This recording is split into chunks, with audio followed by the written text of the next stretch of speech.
So yan, nakita na ebidensya. So yung pressure ng piston natin napunta dyan sa tubig. Yan, ito. Karami yan. Oh, may tubig na. Ano yan? Oh.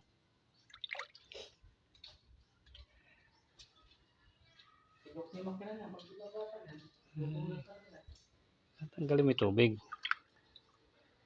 Hindi ka pala nag-drain eh. Hindi ka yata nag-drain ng tubig.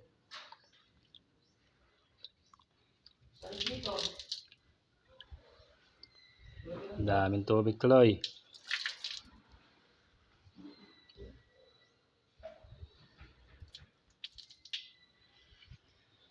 So yun guys, kitang-kita nyo. Piston natin yung pressure napunta dyan sa tubig. You know, sa linya ng ano, barado na pati dito banda. You know, kaya yun, yung water receiver niya eh ka-start pa lang, bumubulwak na yung tubig, ano doon guys, may hangin kaagad.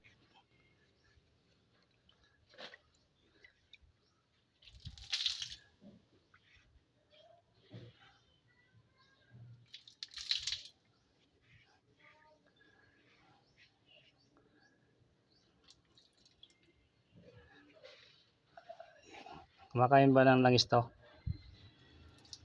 Cardo? Kumakain na ba ng langis? Hindi ko na ano kaya kasi may katas nga, di ba? Yung katas, konti lang yan. Hindi ko naman Ang ano eh, pero kung puti yung usok niya pagka ano, hindi mo naman sa langis, sa ano. Langis yun, kung puti yung usok. Langis.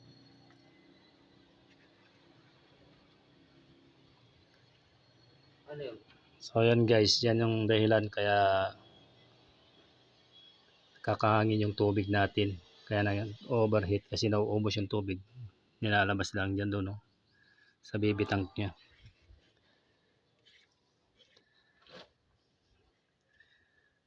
Yan o.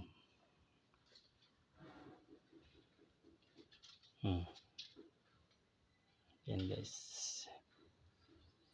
Yan, 1, 2, 3, 4. Kaya pala malakas na yung pressure natin sa tubig.